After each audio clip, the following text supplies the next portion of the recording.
ఈ విధంగా అడ్డగోలుగా ఇష్టం వచ్చిన మాటలు మాట్లాడుకుంటూ పెట్టుకుంటా లంగా మాటలు మాట్లాడుకుంటా పిచ్చి పిచ్చి కథలు చేస్తారు మీరు. 9 ఏళ్ళు నడిచిన కరెంటు నడిపే తెలివి లేదు మీకు. 6 ఏళ్ళు బ్రహ్మాండంగా నడిచినటువంటి మిషన్ భగీరథ నడిపే తెలివి లేదు మీకు. నడిచినాయే కదా, వాటికేం రోగం వచ్చింది? ఎందుకు నడపలే అంటే మీ అసమర్థతనే కదా, మీ చవటతనమే కదా. Otherwise what? జవాబు చెప్పాలి మీరు ప్రజలకు. ఇప్పుడు 6 ఏళ్ళు బ్రహ్మాండంగా నడిచిన భగీరథ ఇవాళ ఎందుకు ఆగుతున్నది? ట్యాంకర్లు ఎందుకు కొంటున్నారు ప్రజలు? ఇవాళ ఆ కర్మ ఎందుకు పట్టింది ప్రజలకు? Government must answer. 20,000 లీటర్స్ ప్రతి ఇంటికి ఫ్రీ పెట్టినాం. ఇలా బిల్స్ వస్తూ ఉన్నాయి వాటికి ప్రజలకు. ట్యాంకర్లు కొనుక్కోవాలి ఒకటి, ఆ 20,000 లీటర్లు కూడా బిల్స్ వస్తూ ఉన్నాయి.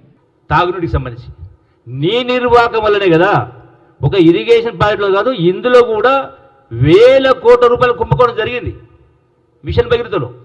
నీ మిషన్ భగీరథ కరెక్ట్ ఉంటే ఉదాహరణ చెప్తా, రాష్ట్రం మొత్తం ఎందుకు పాలమూరు జిల్లా సంగతి చెప్తా.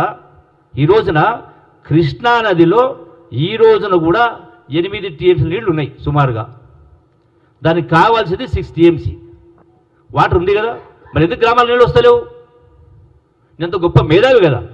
అంటే నీ అస్తవ్యస్త స్కీమ్ ద్వారా, అస్తవ్యస్త పరిపాలన ద్వారా ప్రాపర్ ఏది కూడా కరెక్ట్గా లేదు. అది